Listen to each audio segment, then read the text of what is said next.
હવે શરૂ થવા જઈ રહ્યો છે દેશનો સૌથી મોટો કેસ આપકી અદાલત રજત શર્માની સાથે.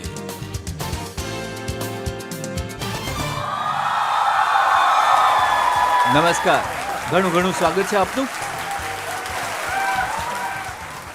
આપકી અદાલતમાં આજે મારા મહેમાન છે મોદી સરકારના સૌથી એક્ટિવ મિનિસ્ટર્સમાંથી એક. જ્યારે સરકાર પર સંકટ આવે છે, જ્યારે પાર્ટી પર મુસીબત આવે છે, તો એનાથી રક્ષા કરવા માટે, એને ડિફેન્ડ કરવા માટે આ સૌથી પહેલા મેદાનમાં ઉતરે છે. Please welcome union minister Piyush Goyal.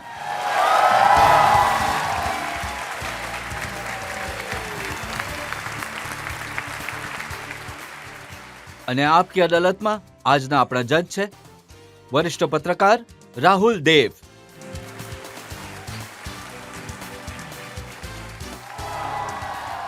અને પહેલા કે આજનો કેસ શરૂ કરીએ, આરોપો અને સવાલોનો સિલસિલો શરૂ કરીએ, આજના જજ રાહુલ દેવની પરવાનગી લઈશું આજની કાર્યવાહી શરૂ કરવા માટે.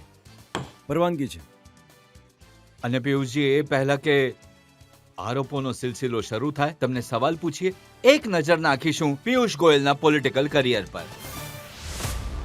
ભારત સરકારમાં સિનિયર મિનિસ્ટર પિયુષ ગોયલ મોદી સરકારના સંકટ મોચક છે. પિયુષ ગોયલની જવાબદારીઓની લિસ્ટ ઘણી લાંબી છે. Piyush Goyal commerce and industrial minister છે. Consumer affairs, food and public ડિસ્ટ્રીબ્યુશનના પણ મિનિસ્ટર છે. પિયુષ ગોયલની પાસે ટેક્સટાઇલ મિનિસ્ટ્રીની પણ જવાબદારી છે. પિયુષ ગોયલ રાજ્યસભામાં લીડર ઓફ ધ હાઉસ પણ છે. પાછલા 9 વર્ષમાં મોદી સરકારમાં પિયુષ ગોયલ ફાઇનાન્સ મિનિસ્ટર રહ્યા, રેલવે અને કોલ મિનિસ્ટર રહ્યા, પાવર મિનિસ્ટર પણ રહ્યા. પિયુષ ગોયલ સરકારની સાથે ભારતીય જનતા પાર્ટીના સંગઠનના કામોમાં પણ સતત એક્ટિવ રહે છે. પિયુષ ગોયલે રાજનીતિમાં પહેલું પગલું 1984માં એક સાધારણ કાર્યકર્તાના રૂપમાં રાખ્યું.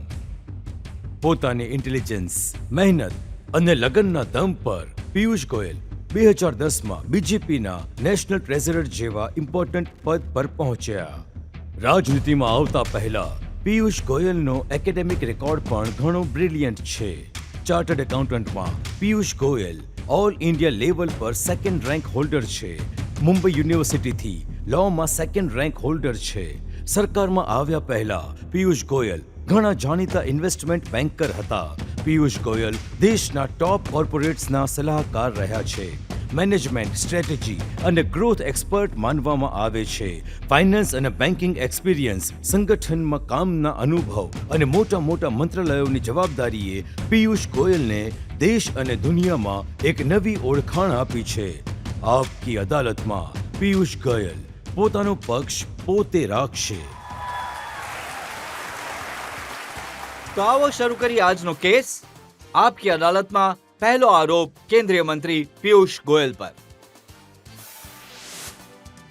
આપકી અદાલતમાં કેન્દ્રીય મંત્રી પિયુષ ગોયલ પર આરોપ છે કે એ પરિવારવાદની રાજનીતિના સિમ્બોલ છે.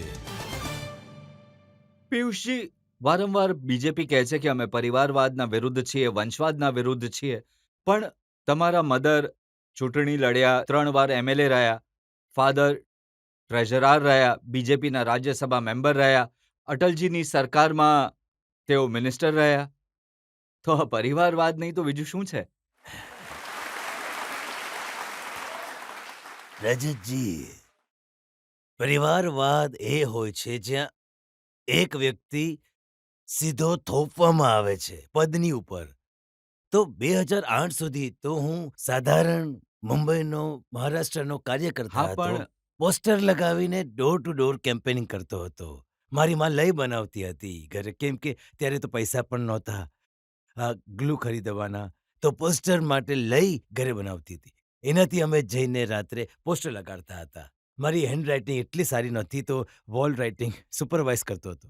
ત્યાંથી સિલસિલો શરૂ થયો. મને કોઈ માતા પિતા કે કોઈ પરિવારના વ્યક્તિએ વોઇસ નથી કર્યું, ફોઇસ નથી કર્યું. મેં તો સાંભળ્યું છે કે 2008માં તમે તમારા ફાધર પાસે ગયા અને કહ્યું કે પપ્પા, તમારી રાજ્યસભાની સીટ મને અપાવી દો.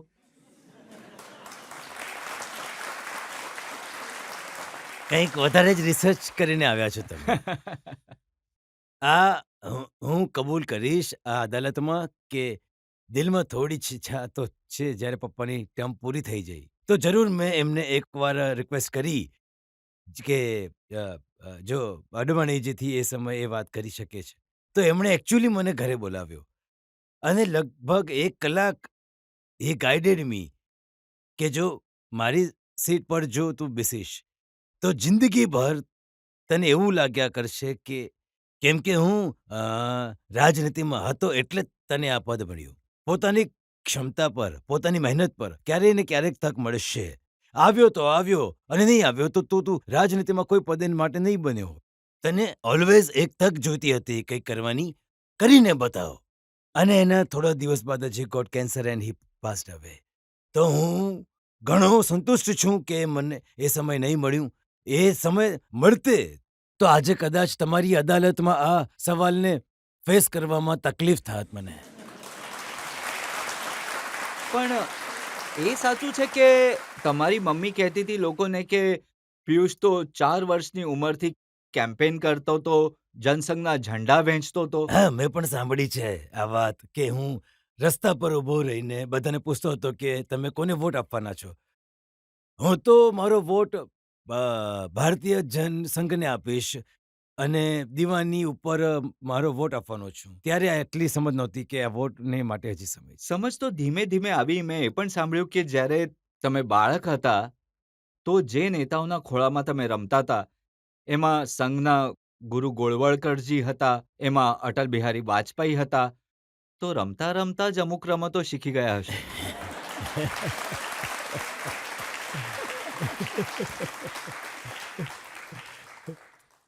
હા, જરૂર સૌભાગ્ય રહ્યું.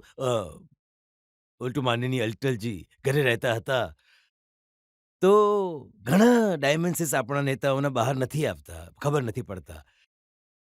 એમ ઘણા સંકોચિત વ્યક્તિ હતા, પણ વધારે વાતચીત ઘરમાં કોઈ સાથે કરતા નહીં. હું એક દિવસ બપોરે મારા જ ઘરમાં જ લિવિંગ રૂમમાં લખોટી રમી રહ્યો હતો, માર્બલ્સની.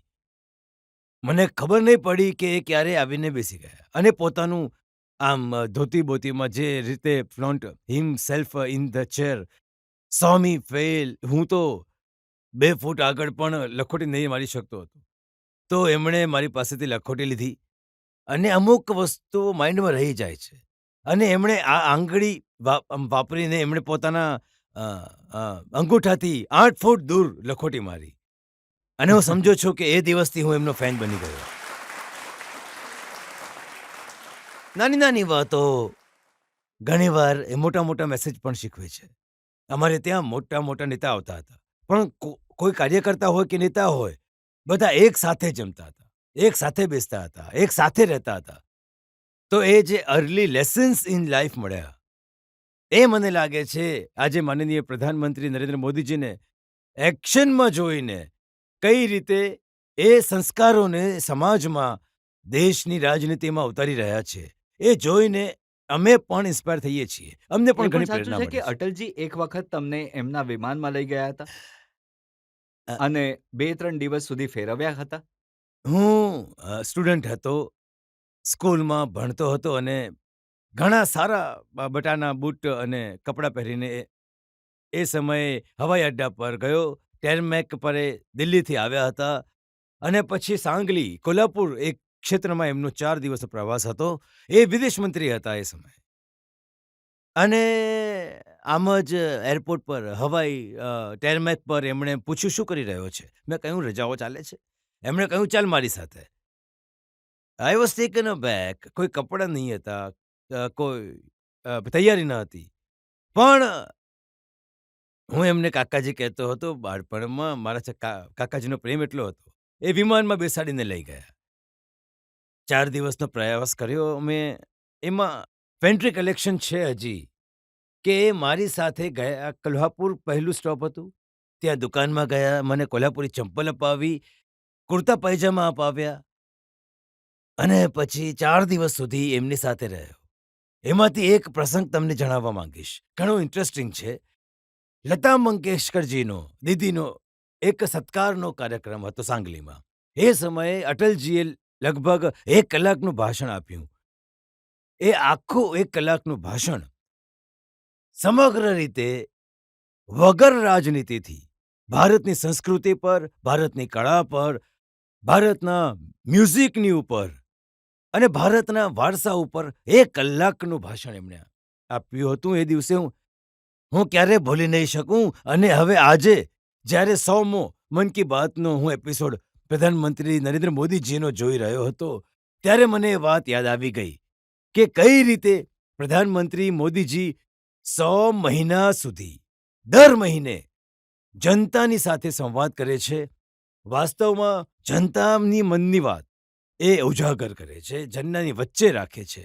અને ક્યારેય પણ 100 એપિસોડ એક વાર પણ મોદીજીએ રાજનીતિથી કોઈ પ્રેરિત વિષય આ મન કી બાત કાર્યક્રમમાં નથી લીધો. આ કોઈ નાની ઉપલબ્ધિ નથી. આ સારું છે કે તમને ચાર્ટર્ડ એકાઉન્ટન્ટ બનાવ્યા, તમે નંબર 2 રેન્ક રહ્યા, એ હમણાં અમે સાંભળ્યું, તમે લો કર્યું. તો તમને નહીં લાગ્યું કે આટલા ભણેલા ગણેલા વ્યક્તિનું રાજનીતિમાં શું કામ? ઓન ધ કોન્ટ્રી, હું તો ઈચ્છું છું અને હું સમજુ છું કે જો તમે પ્રધાનમંત્રીજી મોદીજીની પણ ઓવરઓલ કેબિનેટ જુઓ તો એમની પોતાની કામ કરવાની રીત જુઓ. આ વાસ્તવમાં અમારી એક પ્રકારની ઓળખ છે. એટલે જ ભારતીય જનતા પાર્ટીનું શીર્ષ નેતૃત્વ પ્રધાનમંત્રી મોદીજી હોય, માનનીય અમિત શાહજી હોય, રાજનાથજી હોય, બધા જ એક પ્રકારની દેશની સેવામાં નવી ટેકનોલોજી કઈ રીતે વાપરવી, ડિજિટલ દુનિયાનો લાભ કઈ રીતે અમારા અલગ અલગ કાર્યક્રમોમાં અમે કઈ રીતે લાવી શકીએ છીએ. વિશ્વ સ્તરીય અત્યાધુનિક વસ્તુઓ ભારતમાં પણ જલ્દીમાં જલ્દી આવે. જો તમે વિચારો, BS6 ગાડીઓનું સ્ટાન્ડર્ડ જે પર્યાવરણ માટે સારું છે, યુરોપ અને અમેરિકાએ હાલમાં જ લોન્ચ કર્યું, સાથે સાથે ભારતે પણ કર્યું. પહેલા એક જમાનો હતો કે વિદેશમાં લોન્ચ થયાના 20 વર્ષ પછી ભારત આવતું હતું. 5G ટેકનોલોજી ભારતે કદાચ ઘણા જ વિકસિત દેશોના પહેલા શરૂ કરી દીધી. અને આજે ઝડપથી આખા દેશમાં પ્રધાનમંત્રી મોદીજી પોતે એના પર નિયંત્રણ રાખે છે. કઈ રીતે લોન્ચ થયું, અલગ અલગ વસ્તુઓથી આજે ભારતના લોકોમાં એક આત્મવિશ્વાસ જાગ્યો છે. ને એ આત્મવિશ્વાસ જાગવાની પાછળ એક ઘણું સંવેદનશીલ નેતૃત્વ મોદીજીનું છે. અને સાથે સાથે તેઓ જે પ્રકારની એમની કામ કરવાની રીત છે, નવા ઉપયોગ, નવી રીત કામ કરવાની, જે તેઓ એક પ્રકારથી હું તો સમજો છું કે એક મેનેજમેન્ટ ગુરુની જેમ કામ કરી રહ્યા છે. પણ કેજરીવાલ તો કહે છે કે એ 4થી પાસ છે. એ એમની ડિગ્રી માંગતા હોય છે. એમની ડિગ્રી આમ તો વેબસાઇટ પર છે, પણ હું સમજુ છું કે પ્રધાનમંત્રી મોદીજીનું કામ બોલે છે. આખરે તમે વિચારો કે એવી કઈ વાત છે કે અમેરિકાની કોમર્સ સેક્રેટરી પોતે એ વાત કહે છે કે ભાઈ, હું જ્યારે પ્રધાનમંત્રી નરેન્દ્ર મોદીજીને મળી તો અમારી આખી વાતચીત આર્ટિફિશિયલ ઇન્ટેલિજન્સ, ક્વોન્ટમ ટેકનોલોજી અને મોડર્ન મેન્યુફેક્ચરિંગ, જે મશીન લર્નિંગ, મશીન મેન્યુફેક્ચરિંગની વાત થાય છે, આની આસપાસ હતી. આખરે આટલી વ્યાપક વિચાર, આધુનિક વિચાર જે વ્યક્તિ પાસે છે, હું સમજુ છું એ આપણા બધાની ચાર્ટર્ડ એકાઉન્ટન્ટની અને એન્જિનિયરિંગ અને મેનેજમેન્ટ ડિગ્રીથી પણ ઘણા આગળ જતા રહ્યા છે પ્રધાનમંત્રી મોદીજી. જનતામાંથી સવાલ જે લોકો પૂછવા માંગતા હોય. જી સર, અમે હંમેશા જોઈએ છે કે તમે પૂજાપાઠ કરો છો, તો મારો સવાલ એ છે કે શું તમે બજરંગબલીના ભક્ત છો? બિલકુલ ભક્ત છું. દરેક મંગળવારે તમે મને હનુમાનજીના મંદિરમાં જોશો, જે કેનોટ પ્લેસમાં છે. દરેક શનિવાર મને ન્યાય માર્ગ પર હનુમાન મંદિર છે. આ બંને મંદિરમાં તમે મને દરેક મંગળવાર અને દરેક શનિવારે જોશો. અને વિશ્વમાં હું ક્યાંય પણ જાઉં તો અવશ્ય કોશિશ કરું કે જો આ આપણું મંદિર હોય તો મંદિરમાં જાઉં. લંડનમાં સ્વામિનારાયણ મંદિરમાં હું ગયો છું, સિડનીમાં ગયો છું, દેશના અન્ય વિસ્તારોમાં. એકવાર તો હું વોશિંગ્ટનમાં મંદિરમાં શોધતો મને 1 કલાક લાગી ગયો રાત્રે, કે થોડું દૂર હતું મંદિર, મળી ન રહ્યું હતું. પણ અમે 1 કલાક ડ્રાઈવ કરીને ગયા. મને સંતોષ થયો ઘણો. ભગવાનના આશીર્વાદ મળતા રહે. અને બજરંગ બલીથી જે સંકટ મોચન છે, હું સમજુ છું એ દેશના સંકટ મોચન આપણે નિવારણ કરી શકીએ છીએ, દેશને સંકટ મુક્ત કરી શકીએ છીએ, તો આપણે આપણી જનતાને સેવાના કાર્યને હજી વધારે સારી રીતે નિભાવી શકીએ છીએ. પિયુષજી, આજકાલ આપણે જોઈએ છે કે કર્ણાટકની ચૂંટણીમાં બજરંગ બલીની એન્ટ્રી થઈ છે અને કોંગ્રેસ ઘણી હેરાન છે એનાથી. જુઓ, બજરંગ બલી તો ઓમની પ્રેઝન્ટ છે, દરેક જગ્યા છે, પણ કર્ણાટક એમની જન્મભૂમિ છે. બજરંગ બલી માટે આસ્થા છે લોકોમાં, અને ઘણી દુર્ભાગ્યપૂર્ણ સ્થિતિ છે કોંગ્રેસ પાર્ટીની. જેમ માનનીય પ્રધાનમંત્રીજીએ કહ્યું, આપણા પહેલા ભગવાન રામને તાળામાં બંધ રાખવાની કોશિશ કરી. રામ સેતુનો વિષય આવ્યો તો કહ્યું કે રામ સેતુ હતો જ નહીં. રામ જન્મભૂમિનો વિષય આવ્યો તો દરેક સંભવ પ્રયત્ન કર્યા કે રામ જન્મભૂમિમાં એક ભવ્ય મંદિર ભગવાન રામની આરાધનામાં નહીં બની શકે. એ દિવસે જ્યારે એમણે એમનો મેનિફેસ્ટો રિલીઝ કર્યો હતો, બજરંગ દળ, અને બજરંગ દળ શું છે? ભગવાન હનુમાનમાં આસ્થા રાખવાવાળા એક સમાજસેવી રાષ્ટ્રભક્ત સેવા સંસ્થા છે. હવે કોંગ્રેસ જો આ રીતે હિન્દુ ભાવનાઓને વારંવાર આહત પહોંચાડવાની કોશિશ કરશે, સમાજમાં તૃષ્ટિકરણ લાવશે, સમાજને વહેંચવાની, ભાગલા પાડવાની કોશિશ કરશે, સમાજમાં અરાજકતા ફેલાવવાની કોશિશ કરશે, તો ભારતની જનતા ઘણી સમજદાર છે.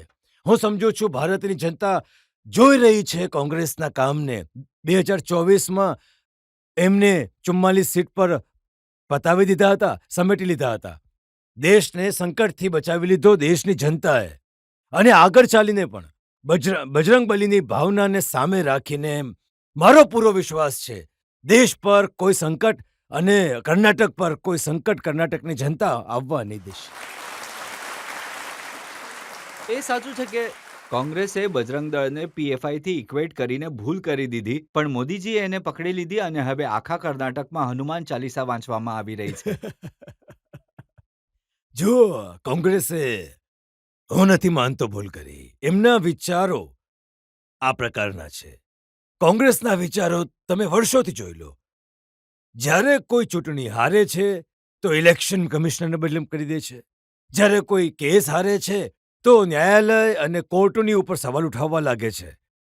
જ્યારે પોતાના કારનામાઓને કારણે એમની પાર્લામેન્ટમાં સદસ્યતા જાય છે તો દેશની પાર્લામેન્ટને જ ઊંધા સીધા આરોપો અને નિવેદનો આપવા લાગે છે કોંગ્રેસ. તો કોંગ્રેસનું માનવું છે મી માય સેલ્ફ, અને પ્રધાનમંત્રી નરેન્દ્ર મોદીજીનું માનવું છે હું નહીં, આપણે. બંનેના વિચારમાં બસ આટલો ભેદ છે. હજી એક સવાલ. હા, તમે. સર, મારો સવાલ તમને એ છે કે તમે રાજનીતિમાં છો, તમે મિનિસ્ટ્રીમાં છો. જો તમે રાજનીતિમાં નહીં હો તો તમે શું બનતે?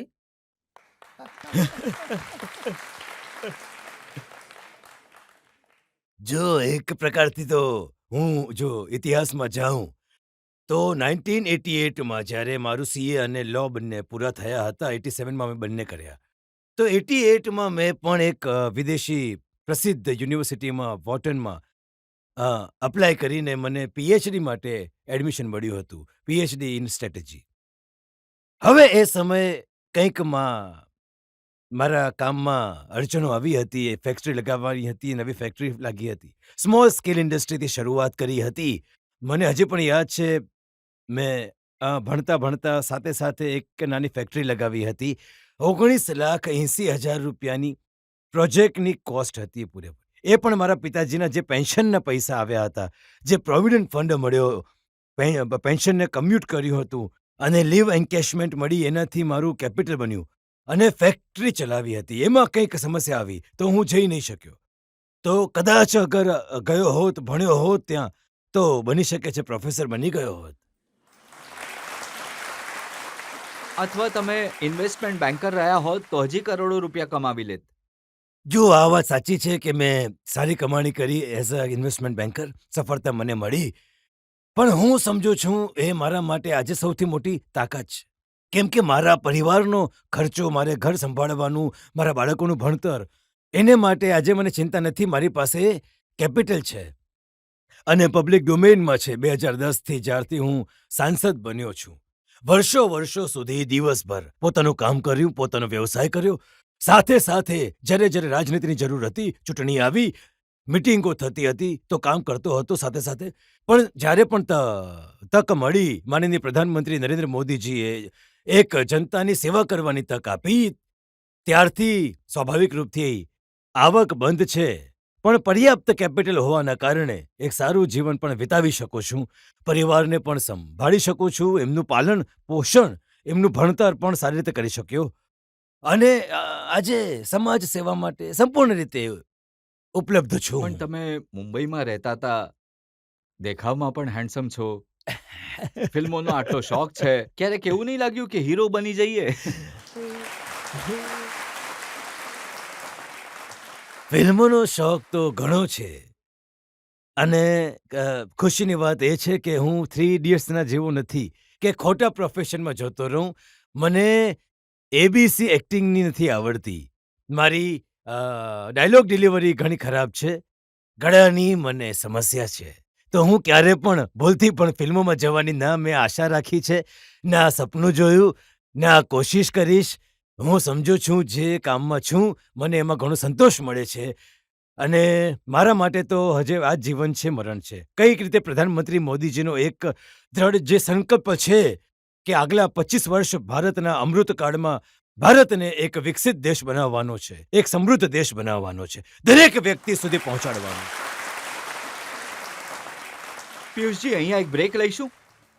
એક બ્રેક માટે રોકાઈશું અને બ્રેક બાદ આપકી અદાલતમાં પિયુષ ગોયલ પર જનતાના આરોપો અને સવાલોનો વધુ એક દોર.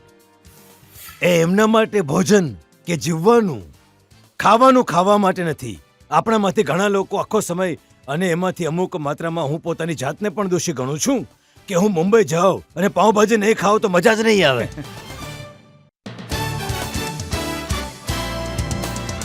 Welcome back. આપકી અદાલતમાં આજે આપણે કેસ ચલાવી રહ્યા છીએ પિયુષ ગોયલ પર. આપકી અદાલતમાં આગલો આરોપ. આપકી અદાલતમાં કેન્દ્રીય મંત્રી પિયુષ ગોયલ પર આરોપ છે કે એમને ગુસ્સો ઘણો જલ્દી આવે છે. પિયુષજી, જ્યારે તમે બિલકુલ નાના હતા તો પેરેન્ટ્સે તમારું નામ રાખ્યું હતું હેપી. પણ આજકાલ લોકો કહે છે કે હેપીજી ક્યારેય હેપી નથી હોતા, બહુ વઢે છે પોતાના ઓફિસરોને. હું એવું લાગુ છું? નહીં નહીં નહીં. રજતજી, દેશની જનતાની આશા અને અપેક્ષાઓ ઘણી છે. અમારા બધાથી છે, અધિકારીઓથી છે, મારાથી છે, બધા કલીગ્સથી છે. અને વર્ષો સુધી આ દેશ વંચિત રહ્યો, પંડિત રહ્યો. ઘણી સમસ્યા, રોજબરોજની વસ્તુઓ માટે પણ લોકો પરેશાન છે. એક નાની વસ્તુ કે દેશમાં દરેકના ઘરમાં વીજળી નથી. જો એ પણ આપણે પૂરી નહીં કરી શકીએ અને કરોડો બાળકો વંચિત રહ્યા વીજળી વગર, અને એમાં જ્યારે તમે અધિકારીઓથી ડીલ કરી રહ્યા છો, તમે અધિકારીઓથી ડિમાન્ડ કરો છો કે જલ્દીથી એક્શન કરો, ગામ ગામ સુધી વીજળી લઈ જાઓ, ઘર ઘર સુધી લોકોને સુવિધા મળે, અને એમાં કોઈ નીચલું કામ કરે, કોઈ ઠીકથી કામ નહીં કરે, ક્યારેક કોઈ ભ્રષ્ટાચારની વાત આવે તો ગુસ્સો તો સ્વાભાવિક આવશે જ ને. આ વાત તમારી સાચી છે કે તમે વીજળી ઘરે ઘરે પહોંચાડી, અને મારો એક ઇમોશનલ કનેક્ટ છે. હું પણ રેલવે સ્ટેશન પર બેસીને ભણ્યો છું, અને તમારા પિતા વેદજી, એમની સાથે મારો પરિચય સારો હતો. એમણે મને કહ્યું હતું કે એ પણ રેલવે સ્ટેશન પર બેસીને ભણ્યા હતા, ઘરમાં વીજળી નહોતી. જે નાનકડા ગામમાં અંબાલા છાવણીમાં પરિવાર રહેતો હતો, જ્યાં વીજળી ન હતી તે દિવસોમાં, તો સ્ટ્રીટ લાઇટ્સ પર, ક્યારેક રેલવે સ્ટેશન પર, આ રીતે જ એમણે પોતાની નાની ઉંમરમાં સ્કૂલિંગ કર્યું. પછી ઓફકોર્સ એમને તક મળી બનારસ યુનિવર્સિટીમાં જઈને એન્જિનિયરિંગ કરવાનો, અને ત્યારે મુંબઈના દરવાજા ખુલ્યા. મુંબઈએ એમને અપનાવ્યા. Mumbai is city of dreams. મુંબઈએ અલગ અલગ રીતે એમને તકો આપી.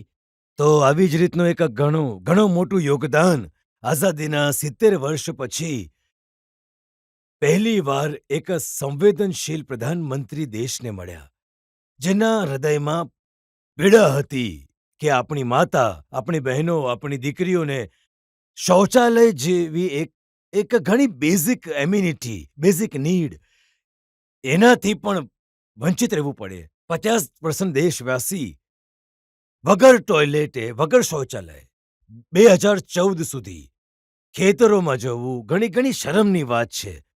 અને આ શરમ આખા દેશની હતી, આપણા બધાની હતી. પણ આપણી સરકારો આવી પેઢી દર પેઢી એક પરિવારે સરકારો ચલાવી. કોઈના દિલમાં જો કે આમ તો એમને સમજ નહીં પડશે, એ તો ઘણા પ્રિવિલેજ એટમોસ્ફિયરમાંથી જીવ્યા છે. આ તો મોદીજી જેમણે ઘણા હમ્બલ બેકગ્રાઉન્ડમાં પોતાનું જીવન વિતાવ્યું, ગામની સ્કૂલમાં જતા હતા. લિટરલી દરેક નાની મોટી તકલીફો એક સામાન્ય પરિવારની એમણે ભોગવી.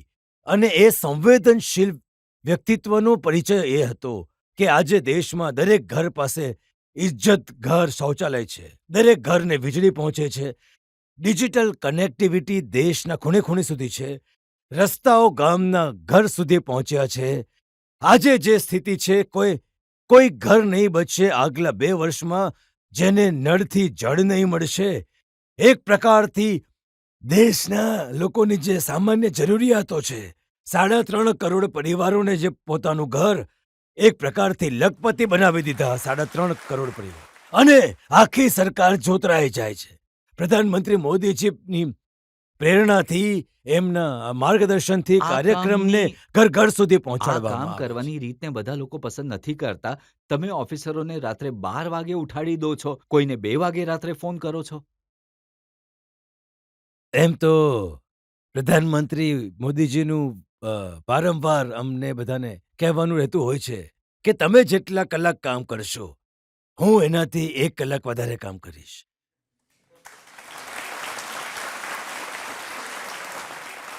અને સમય ઓછો છે, કામ ઘણા છે, દેશની આશાઓ ઘણી છે, અમારા બધા પર લોકોની આશાઓ ટકેલી છે.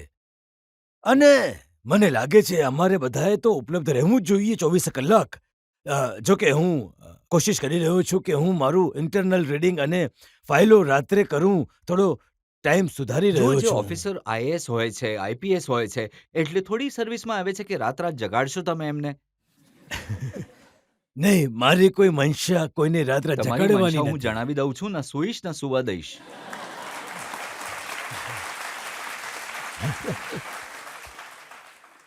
આ તો ગંભીર આરોપ છે રજતજી. મારું માનવું છે આજે જે સરકારમાં પણ કામ કરી રહ્યા છે, એમના મનમાં પણ આ ઈચ્છા જાગૃત થઈ છે. આજે અમારા અધિકારી, અમારી કર્મચારી સરકારના ધીમે ધીમે આ નવા કલ્ચરની સાથે, આ નવા વિચાર સાથે પોતાની જાતને જોડી રહ્યા છે કે અમારે જનતાને ડિલિવરી કરવાનું છે. અલ્ટિમેટલી સરકાર નારા અને ઘોષણાઓથી નથી ચાલતી. એ જમાનો ગયો જ્યારે કોંગ્રેસના એક સમયે એક ચૂંટણી આવતી હતી તો અનાઉન્સ થતું હતું કે હવે આ એરિયામાં રેલવેનો સર્વે થવાનો છે. 5 વર્ષ પછી આગળની ચૂંટણી આવી તો યાદ આવતું હતું કે અરે એ તો સર્વે પછી તો કંઈ થયું જ નહીં, તો ઘોષણા કરી દેતા કે હવે આ પ્રોજેક્ટ અપ્રૂવ થવાનો છે. ફરી 5 વર્ષ પછી થોડું અમથું બજેટ આપ્યું. આમ કરતા કરતા ઘણા પ્રોજેક્ટ વર્ષોના વર્ષો લંબાતા રહેતા હતા, લટકતા ભટકતા રહેતા હતા. પ્રધાનમંત્રી મોદીજી એક એવા પ્રધાનમંત્રી છે જે કોઈ પણ ઘોષણા કર્યા વગર સંપૂર્ણ રીતે એને વિચારીને સમજીને રણનીતિ બને છે.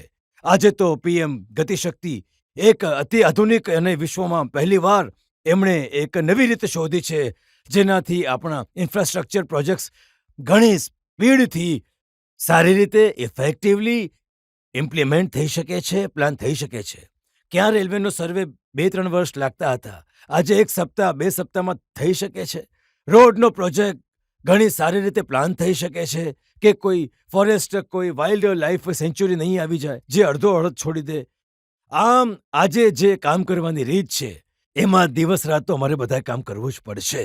અધિકારી પણ અમારી સાથે આમાં ખભેથી ખભા મેળવીને પિયુષજી, તમે તો 9 વર્ષથી મોદીજીની સાથે કામ કરી રહ્યા છો, એમની કેબિનેટમાં મિનિસ્ટર છો, તો તમને તો ખબર હશે કે એમની અંદર આટલી ઊર્જા ક્યાંથી આવે છે.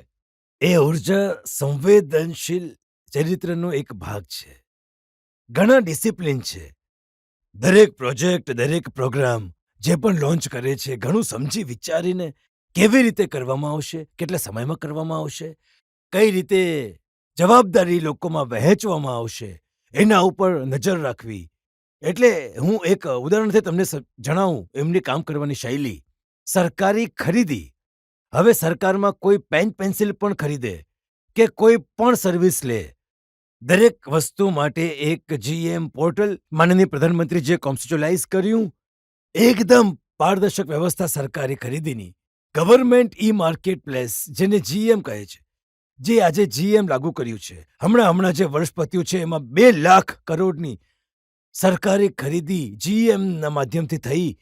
અને એક એજ્યુકેશન ઇન્સ્ટિટ્યૂટનું અનુમાન છે કે 40,000 કરોડ રૂપિયા સરકારી ખજાનાના, જે એક પ્રકારથી જનતાના પૈસા છે, એ બચાવવામાં GMનું માધ્યમ કામમાં આવ્યું છે. તો જ્યારે તમે દુનિયાભરમાં ઇન્ટરનેશનલ લીડર્સને મળો છો, કોમર્સ મિનિસ્ટર તરીકે હેડ ઓફ સ્ટેટ્સને મળો છો, તો એ નથી પૂછતા કે મોદીજી શું ખાય છે? એ ખાવાનું માત્ર જીવવા માટે ખાય છે. એમના માટે ભોજન કે જીવવું ખાવાનું ખાવા માટે નથી. આપણામાંથી ઘણા લોકો આખો વખત, અને એમાંથી અમુક માત્રામાં હું પોતાની જાતને પણ દોષી ગણું છું, કે મુંબઈ જાઓ અને પાઉંભાજી નહીં ખાઓ તો મજા જ નહીં આવે. આપણને બધાને લાગે છે કે ખાવાના સ્વાદમાં આપણે જે એન્જોય કરીએ છીએ, પ્રધાનમંત્રીજીને જેટલું મિનિમમ ખાવાની આવશ્યકતા છે એટલાની જ આદત છે, પડી ગઈ છે. અને તમે જાણો છો નવરાત્રિના દિવસોમાં તો એ માત્ર પાણી ઉપર 9 દિવસ રહે છે. તો એમની જે આ આશાસ્થા છે, એમનો જે દ્રઢ સંકલ્પ છે કે પોતાનું જીવન પૂરી રીતે સમર્પિત કર્યું છે સમાજને, આ એમની ઉર્જાનો એક સૌથી મોટો રાઝ છે. તો જેમ તમને ક્યારેક ક્યારેક ગુસ્સો આવે છે, તમે ઓફિસરને વઢો છો, તો મોદીજીને પણ ગુસ્સો આવે છે, તમને વઢે છે? આમ તો આ તમને સાંભળીને નવાઈ લાગશે, અને મને ખીજાયા તો નથી આજ સુધી ક્યારે, પણ ઘણી વાર એ સલાહ જરૂર આપે કે તમે ખીજાવાનું બંધ કરો. પ્રધાનમંત્રી મોદીજીનો સ્વભાવ ગુસ્સો છે જ નહીં. એ સમજાવવામાં વિશ્વાસ રાખે છે. અને એમની સાથે ક્યારેક તમે વાતચીત કરો, ક્યારેક કોઈ પ્રેઝન્ટેશન આપો, ક્યારેક મીટિંગ હોય કે 1 કલાકની ચર્ચા હોય, એમાં માનનીય પ્રધાનમંત્રીજી ઘણું ઓછું બોલે છે. 5 મિનિટ, 7 મિનિટ, 10 મિનિટ, એનાથી વધારે 1 કલાકમાં બોલતા નથી. એમની એમાં- ઇમ્પ્રેશન તો એ છે કે એમની સામે કોઈ બોલી જ નથી શકતું, એ જ બોલે છે, બધા સાંભળે છે.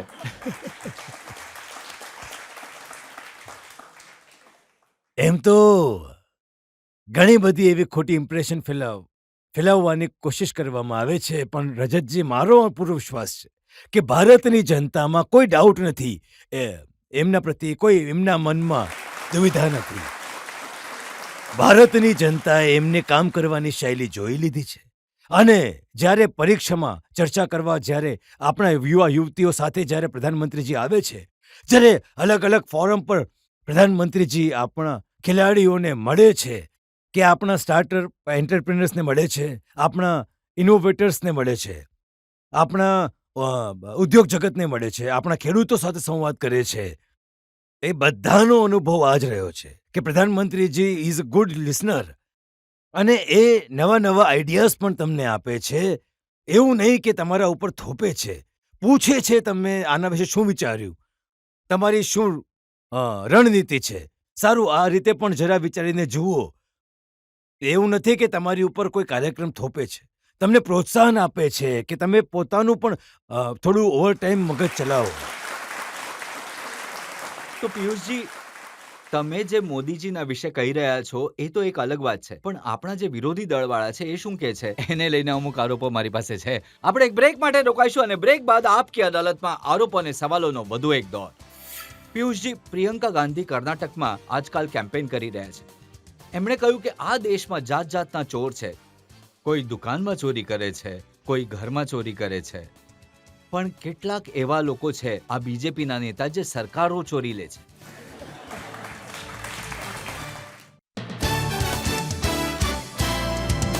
Welcome back. આપકી અદાલતમાં આજે આપણા મહેમાન છે કેન્દ્રીય સરકારમાં મંત્રી પિયુષ ગોયલ. આપકી અદાલતમાં આગલો આવે.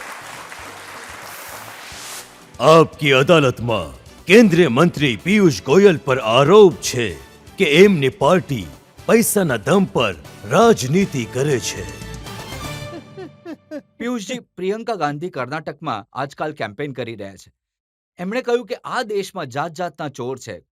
કોઈ દુકાનમાં ચોરી કરે છે, કોઈ ઘરમાં ચોરી કરે છે. પણ કેટલાક એવા લોકો છે આ બીજેપીના નેતા જે સરકારો ચોરી લે છે. જો મારું માનવું છે કે ભારતમાં ચોરોની સંખ્યા ઓછી છે અને ઈમાનદાર લોકોની સંખ્યા વધારે છે. કદાચ પ્રિયંકા ગાંધીજીનો પોતાનો સ્વયંનો અનુભવ આ રહ્યો હશે કોંગ્રેસ પાર્ટીમાં કે લોકો ચોરી ચપાટી કરતા હોય અને પ્રિયંકા ગાંધીજી કહેતા હતા કે કર્ણાટકમાં અમારી સરકાર હતી અને બીજેપીએ અમારા એમએલએસ ચોરી લીધા. તમે મતલબ તમે એવા લોકોને ટિકિટ આપો છો જે ચોરી કરવા માટે બેઠા છે. એટલે કોંગ્રેસ પાર્ટીએ જો આવો ઉમેદવાર રાખ્યા હોય તો હું તો સમજો છું કે કર્ણાટકની જનતાએ તો એક એમએલએ ચૂંટીને નહીં પણ મોકલવો પિયુષજી, આ તો જોઈએ. વારંવાર થાય છે. મહારાષ્ટ્રમાં મહાવિકાસ આઘાડીની સરકાર ચાલી રહી હતી. તમે 40 એમએલએસ ચોરી લીધા. નહીં, અમે તો કોઈને ચોર્યા નથી. તમે વિચારો, જો 54 એમએલએ માંથી 40 એમએલએ ઈચ્છે છે કે અમને મુક્તિ જોઈએ છે એક ભ્રષ્ટ નેતૃત્વથી, અમને મુક્તિ જોઈએ છે એક નાકામ નેતૃત્વથી, એક નાકામ સરકારથી, તો સાચી શિવસેના તો 40 એમએલએ વાળી છે ને. એ જે ના, ગણેલા મને- ગાંઠેલા આપણા બે વાળા લોકો રહી ગયા છે, એ થોડી સેના છે. અમે તો ચોર્યા નથી. હું તો સમજો છું કે જે થોડા ઘણા રહી ગયા એમને ચોરીને રાખવામાં આવે. ચોર્યા નહીં, ખરીદ્યા. 50 કરોડ આપીને. ભાઈ જો એ તો કહે છે 50 ખોખા. એવું છે કે આ શબ્દાવલી મને ખબર નથી. આજે આપકી અદાલતમાં હું સાંભળી રહ્યો છું, પણ કદાચ મહાવિકાસ આઘાડીના નેતાઓ માટે તો આ રેગ્યુલર પ્રેક્ટિસ હોય છે. એમના માટે તો આમ મોટા મોટા આંકડા, મોટા મોટા કામ. મને તો એટલું ખબર છે, ખોખા એટલે કરોડ. 50 ખોખા એટલે 50 કરોડ. હા હા, તો કરોડ તો મને સીધું દેખાય છે કે 3.5 કરોડ લોકોના ઘરમાં મફત વીજળી ગઈ. મને તો એ દેખાય છે 11.5 કરોડ આ લોકોના બધા- ઘરમાં કુકિંગ ગેસ કનેક્શન ગયા. પિયુષજી, આ બધા મને તો MLAs આંકડામાં ખોખા દેખાય છે. જે લોકો આ આરોપ લગાડે છે એમને પૂછવામાં આવે કે એમની પાસે આ ખોખાના ખોખા ક્યાંથી આવે છે. આ ખોખલી વાતો કરીને ફાયદો નથી. ભાઈ, આ તો નહીં થઈ શકે કે આ બધા એમએલએસ મફતમાં ગુવાહાટી જતા રહ્યા, મફતમાં શિવસેના છોડીને શિંદેજીની સાથે આવી ગયા. કંઈક તો લીધું હશે. જુઓ, એવું છે કે એમને જ્યારે પીડા ઘણી વધારે થાય છે અને એ પીડાનું ઘણીવાર આપણને અનુમાન જોવાય છે. હેમંત બિશ્વ શર્માજી આસામના વરિષ્ઠ નેતા હતા. જ્યારે એક વ્યક્તિ પોતાની નેતાની સાથે વર્ષો સુધી આશા જ નથી કરતા કે હું ક્યારે નેતાને મળું પણ, અને પછી એક દિવસ ચમત્કારિક દિવસ આવે છે કે એમને પોતાના નેતાના ઘરે જઈને એમને મળવાની તક મળે છે, અને એ દિવસે પણ એ નેતા પોતાના કૂતરા સાથે રમી રહ્યો હોય અને આટલા વરિષ્ઠ નેતાનું અપમાન કરે, તો અપમાન સહન કરવાવાળા માટે રાજનીતિમાં સારા લોકો નથી આવતા. અને ભારતીય જનતા પાર્ટીના કાર્યકર્તાઓની પાર્ટી છે, કાર્યકર્તાઓની ઇજ્જત કરે છે. અને આજે હેમંત બિશ્વ શર્માજીને પૂછી લો, કેમ કે તમે ગુવાહાટીનો ઉલ્લેખ કર્યો કે જ્યારે તેઓ ભારતીય જનતા પાર્ટીમાં આવ્યા તો એમનું કેવું સન્માન મળ્યું, એમને કઈ રીતે એમની આવડતના હિસાબથી એમને તક મળી જનતાની સેવા કરવાની. આજકાલ સાંભળવામાં આવે છે કે અજીત પવારને સન્માન આપવાની છે બીજેપી. એ આવશે અને એનસીપી પોતાની સાથે લઈને આવશે.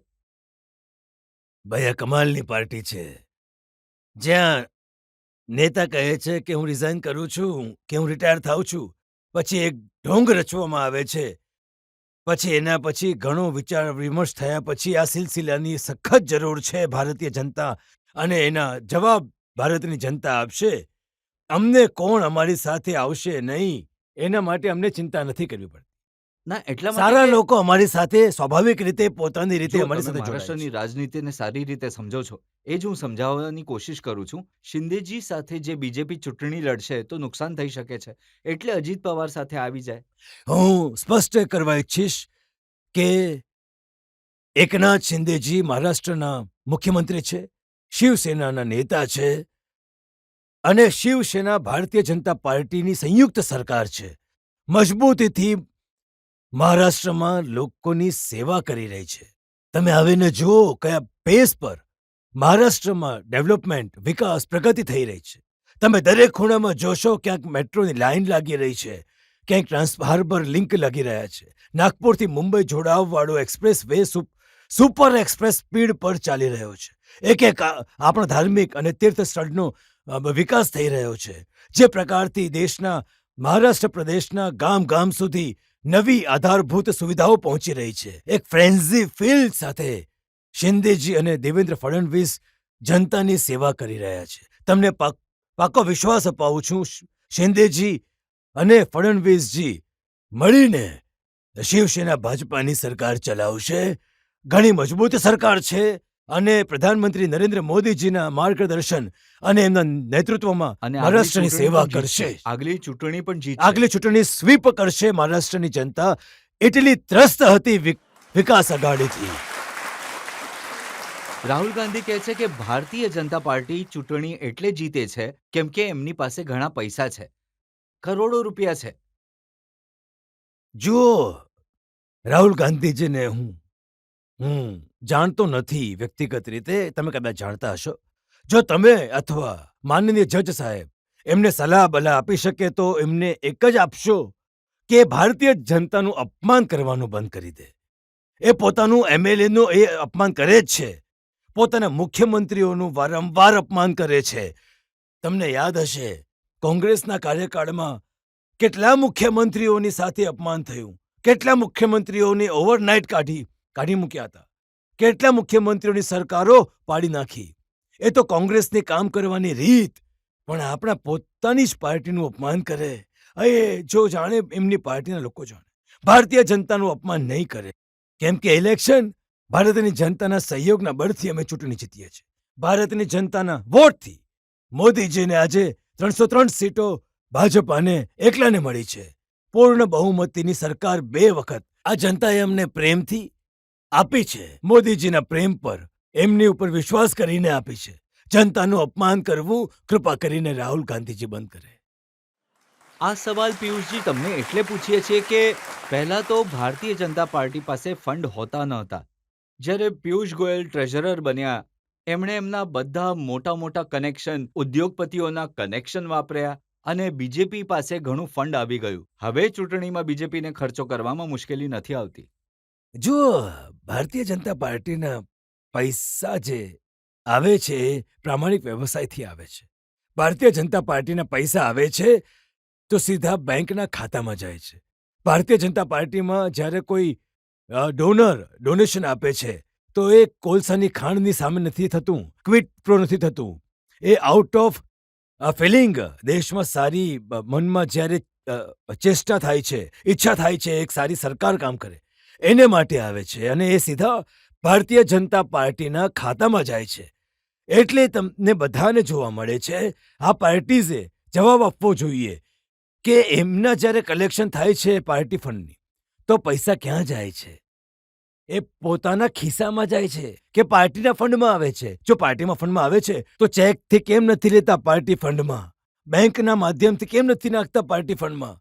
આ સવાલનો તો તમારે વાસ્તવમાં આ પાર્ટીએ જવાબ આપવો રાહુલજી જોઈએ. એમ કહે છે કે બીજેપી જે નીતિઓ બનાવે છે એ 4-5 ઉદ્યોગપતિઓને સપોર્ટ કરવા વાળી હોય છે, એટલે પૈસા આવે છે. હું ઘણા દાવા સાથે આજે કહી શકું છું આપકી અદાલતમાં કે ભારતીય જનતા પાર્ટી એકમાત્ર પાર્ટી છે જેની સરકારમાં કોઈ જ આજે દેશનો ઉદ્યોગપતિ એમ કહે કે એને આ પાર્ટીની કોઈ સરકારથી ફેવર મળી હોય, કોઈ કોન્ટ્રાક્ટ મળ્યો હોય, વગર ડ્યુ પ્રોસેસ, વગર પારદર્શકતાથી દરેકને મળે છે, એવા એક પણ ઇન્સ્ટન્ટ કોઈ અમે સામે બતાવ્યા. જુઓ, એ તો રોજ ગણાવે છે કે અદાણીને પોર્ટ પણ આપી દીધા, એરપોર્ટ પણ આપી દીધા, માઇન્સ પણ આપી દીધી, ગેસ પણ આપી દીધો, પાવર પણ આપી દીધો, બધું જ અદાણીને આપી દીધું.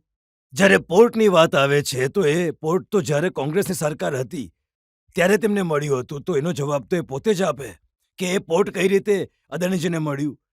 રાજસ્થાનમાં એમનો સોલારનો ઘણો મોટો પ્રોજેક્ટ આવી રહ્યો છે તો કોણ બાજુમાં બેઠેલું હતું? રાજસ્થાનના મુખ્યમંત્રી, અને એ બેસીને શું વાત કરી રહ્યા હતા એનો ખુલાસો કરી દે. કારણ કે અમે તો કોઈ જમીન એમને આપી નથી કે આલો આ જમીન તમારી થઈ ગઈ અહીંયા પ્લાન્ટ બનાવો. દરેક વસ્તુ એક ટ્રાન્સપરન્ટ પ્રોસેસ ડ્રીવન આ સરકારે કરી છે. આજ સુધી કોઈ આરોપ એવો નથી લાગ્યો કે સરકારથી આ બેનિફિટ મળ્યો છે. એરપોર્ટની તમે વાત કરી, પારદર્શક વ્યવસ્થાથી એમને એરપોર્ટનું મેનેજમેન્ટનો કોન્ટ્રાક્ટ આપવાનો હતો, એ બિડ આઉટ થયા. ઘણી કંપનીઓએ બીડ કર્યું. જો એમનું બીડ દેશના હિતમાં હોય અને સૌથી વધારે બીડ હોય તો એ જીતી જશે. જો કોઈ બીજી બીડમાં કોઈ વસ્તુ જીતે છે તો એમને મળી જતે. તો આ એક બીડિંગ પ્રોસેસ છે, એમાં દરેકને છૂટ છે. આવતી વખતે રજતજી તમે પણ બીડ કરજો. પણ હિન્ડનબર્ગની રિપોર્ટમાં ગૌતમ અદાણી પર ઘણા પ્રકારના આરોપો લાગ્યા છે. તમે તો બેન્કિંગના ફાઇનાન્સના એક્સપર્ટ છો, તમે સમજતા હશો એ ગંભીર આરોપો છે. જે આરોપ લગાડ્યા એના ઉપર જરૂર ઇન્વેસ્ટિગેશન પણ થઈ રહ્યા છે. તપાસ સમિતિ બેઠી છે, જોઈએ છે શું કાઢે છે. નીકળી જાય એને કાઢીએ છે. પણ આ રીતે દેશની અર્થવ્યવસ્થાને એક પ્રકારથી ડગમગાવવાની કોશિશ જો વિદેશી લોકો કરી રહ્યા છે તો આ એક ઘણો ગંભીર વિષય છે અને એના પર ભારતની અર્થવ્યવસ્થાથી જોડાયેલા બધા લોકોએ ચિંતા કરવાની હવે જરૂર તો છે. શરદ પવારે પણ કહ્યું કે આ પોતાના ફાયદા માટે રિપોર્ટ કાઢ્યો છે. સ્વાભાવિક છે, સત્ય છે. એમણે એ જે સત્ય છે દેશની સામે રાખી. વધુ એક બ્રેક માટે રોકાઈશું અને બ્રેક બાદ આપ કી અદાલતમાં પિયુષ ગોયલ પર આરોપો અને સવાલોનો વધુ એક દોર. એ કહે છે કે મારા ઘર પર આપત્તિ છે પણ પ્રધાનમંત્રી માટે આવાસ બની રહ્યું છે 1200 કરોડ રૂપિયાનું, એના પર કોઈ પ્રોબ્લેમ નથી.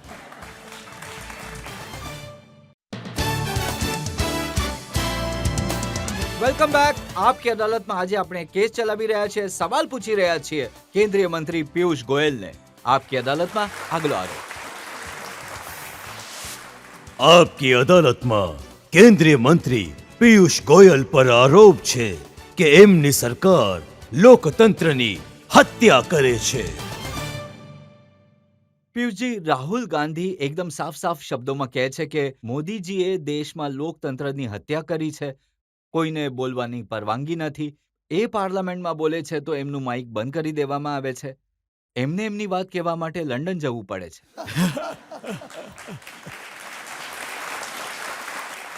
લોકતંત્ર ક્યારે ખતરામાં હોય છે?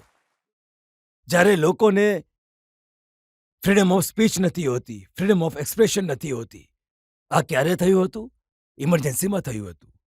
લોકતંત્ર પર તો ત્યારે જ જોખમ હોય છે જ્યારે ફંડામેન્ટલ રાઇટ્સ, લોકોના અધિકારની ઉપર તાળા મારવામાં આવે છે અને નજરઅંદાજ કરવામાં આવે છે. આ ક્યારે થયું હતું? ઇમરજન્સીમાં થયું હતું. લોકતંત્ર ત્યારે મરે છે, લોકતંત્ર પર ત્યારે જોખમ છે જ્યારે લાખો સમાજસેવી કાર્યકર્તાઓને ભિન્ન ભિન્ન પાર્ટીઓના વગર કોઈ કારણે, વગર કોઈ લીગલ પ્રોસેસ, વગર કોઈ કોર્ટમાં ન્યાય, જેલોમાં ભરવામાં આવે છે.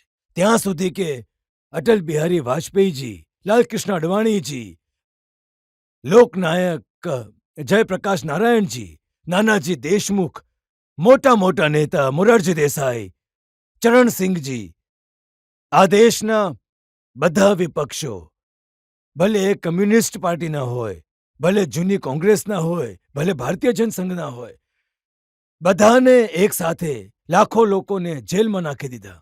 વિપક્ષને ધ્વસ્ત કરવાની કોશિશ કરી. ત્યારે લોકતંત્ર પર જોખમ આવ્યું. હવે વેરી ફેક્ટ કે તમે આ સવાલ આજે મને પૂછી શકો છો.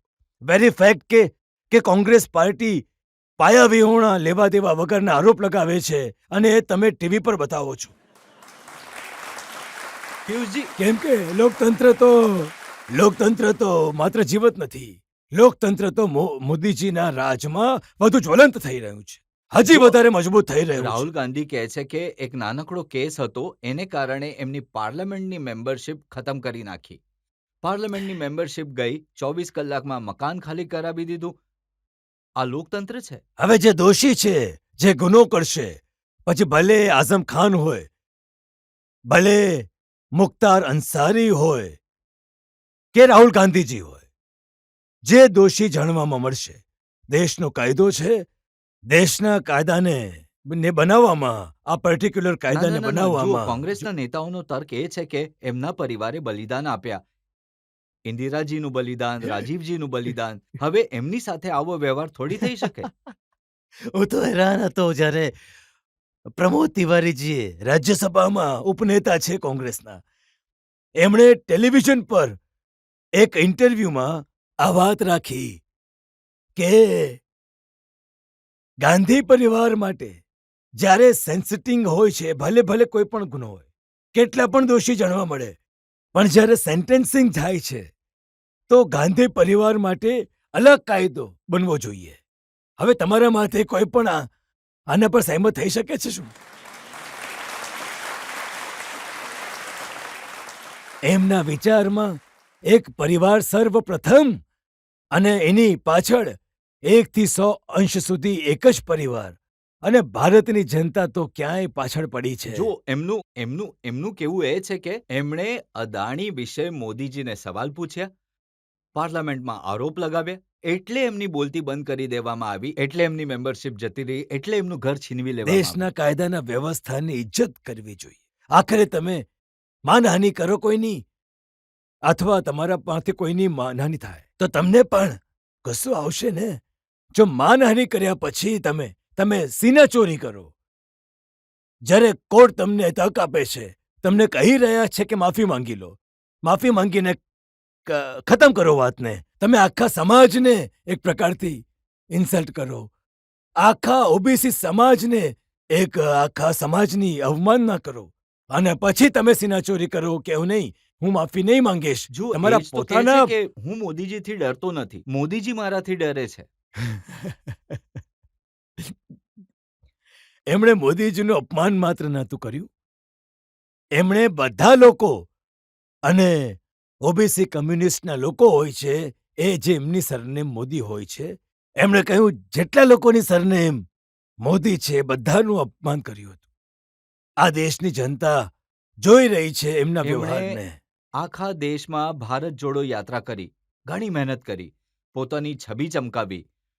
હવે જેને તમે પપ્પુ કહેતા હતા, એમને લોકો તપસ્વી કહેવા લાગ્યા.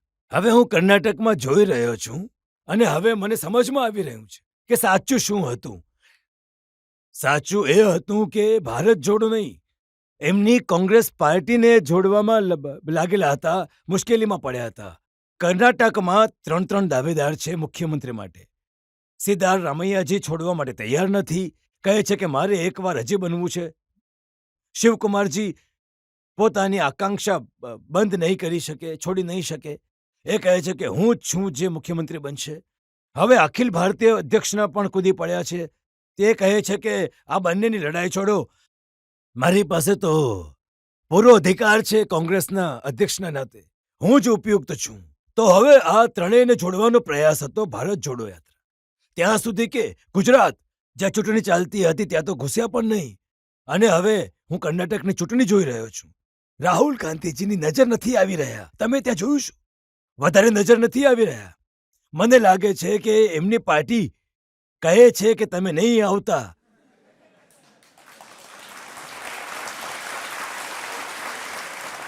તમે આવશો તો જે માર્જિન ઓફ ડિફીટથી અમે હારવાના છે એ હજી વધી જશે. ના, એ કેમ્પેન તો કરી રહ્યા છે, પણ પ્રિયંકા ગાંધી વધારે કેમ્પેન કરે છે. તમે પણ કદાચ પ્રિયંકાને વધારે જોઈ રહ્યા છો, રાહુલને નથી જોઈ રહ્યા. હવે અમે તો જોઈએ જે છે તે તમે બતાવો છો. અમને તો રાહુલ ગાંધીજી દેખાઈ નથી રહ્યા કેમ્પેનમાં. પણ પિયુષજી, એક વાત તો સાચી છે કે જે પણ મોદી સરકારનો વિરોધ કરે છે એના ઘરે સીબીઆઈ મોકલી દો છો, ઈડી મોકલી દો છો.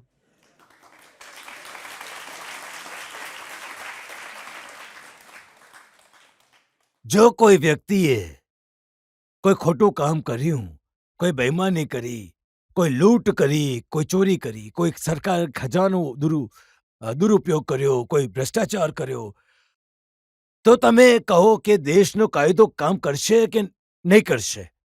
દેશની કાયદા વ્યવસ્થા છે, ઇન્ડિપેન્ડન્ટ છે. તમે મને કહો જો ખોટા સીબીઆઈએ કેસ કર્યો હોત તો મનીષ સિસોદિયાજીને હજી સુધી કોર્ટથી રાહત નહીં મળી. એ કટ્ટર ઈમાનદાર છે.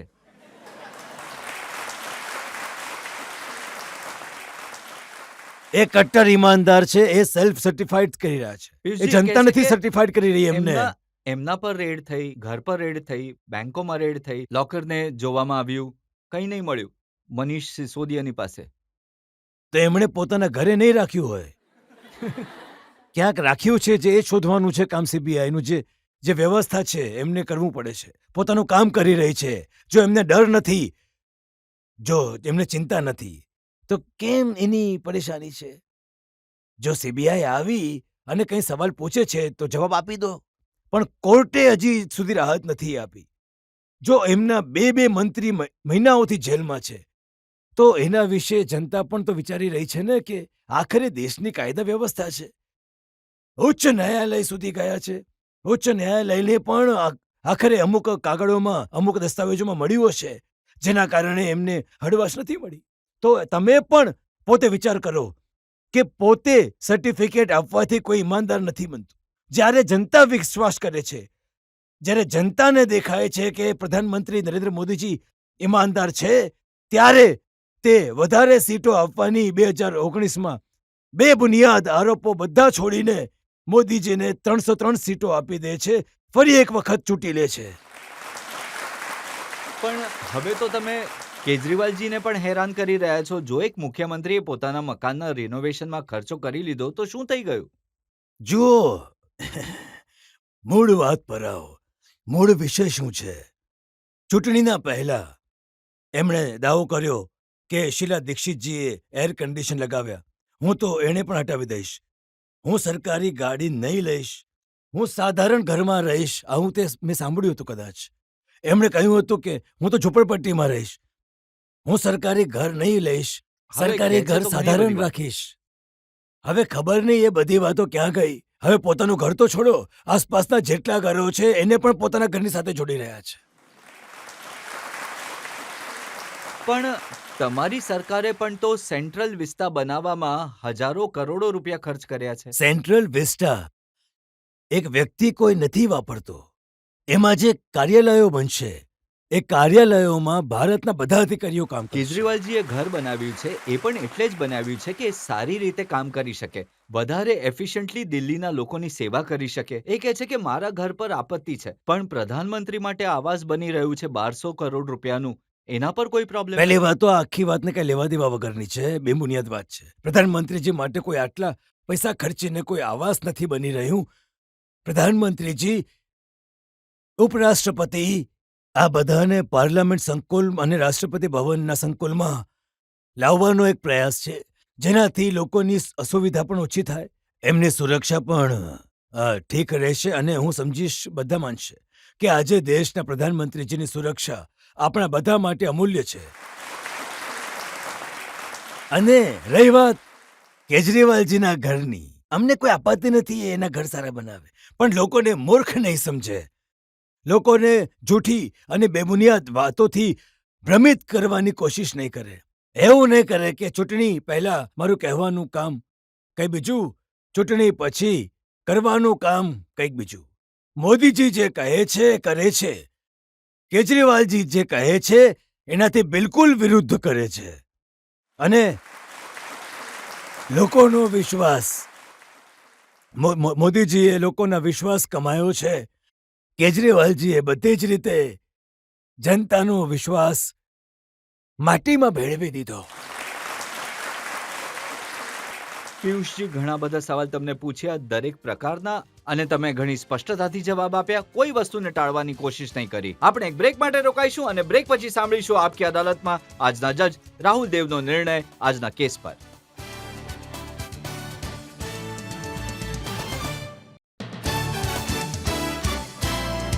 Welcome back. આપકી અદાલતમાં આજે આપણે કેસ ચલાવ્યો કેન્દ્રીય મંત્રી પિયુષ ગોયલ પર. એમને પૂછ્યું પરિવારવાદના વિશે, એમને પૂછ્યું લોકતંત્રની હત્યાના વિશે, એમને પૂછ્યું પૈસાની રાજનીતિના વિશે. આપકી અદાલતમાં હવે સમય છે આજના જજ વરિષ્ઠ પત્રકાર રાહુલ દેવના નિર્ણયનો. આજના જજના રૂપમાં ઘણી મુશ્કેલી થઈ. આપકી અદાલતમાં આજના જે અભિયુક્ત છે પિયુષ ગોયલજી, એમના પર કેસની કદાચ સૌથી ખાસ અને રસપ્રદ વાત એ રહી કે જનતાના કુશળ વકીલ રજત શર્માને અભિયુક્ત પર લગાડવા માટે કડક સવાલ અને આરોપ શોધવામાં જ ઘણી મહેનત કરવી પડી. એક રાજનૈતિક માટે આ દુર્લભ વાત છે. પરિણામ સ્વરૂપે પિયુષ ગોયલ દરેક આરોપ અને સવાલને પોતાના નેતા પ્રધાનમંત્રી નરેન્દ્ર મોદીની વિશેષતાઓ અને ઉપલબ્ધિઓની વખાણની તકમાં પોતાની હસમુખ, વિનમ્ર અને અનાક્રમક રીતે બદલાતા ગયા. તો આના માટે એમને અભિનંદન આપવા જોઈએ. એ અભિયુક્તો હતા જ, પણ વકીલ ઘણા સારા સાબિત થયા. કેસ દરમિયાન પિયુષ ગોયલે પોતાના નેતાના ભરોસા લાયક હનુમાન અને પોતાની સરકાર અને પાર્ટીના કુશળ પ્રવક્તા પણ સાબિત કર્યા છે. અદાલત પિયુષ ગોયલને બાઇજ્જત બરી કરે છે. ધન્યવાદ, ધન્યવાદ. Thank you, thank you. આપકી અદાલતમાં આજે આપણે કેસ ચલાવ્યો પિયુષ ગોયલ પર અને આશા છે કે પિયુષ ગોયલે જે વાયદો કર્યો છે આવનારા 25 વર્ષમાં દેશનું ભાગ્ય બદલવા માટે એ આવી જ રીતે મહેનત કરતા રહેશે, દિવસ રાત કામ કરતા રહેશે. આપકી અદાલતમાં મારી મુલાકાત થશે તમારી સાથે આવતા અઠવાડિયે એક નવા વ્યક્તિત્વ સાથે. ત્યાં સુધી નમસ્કાર.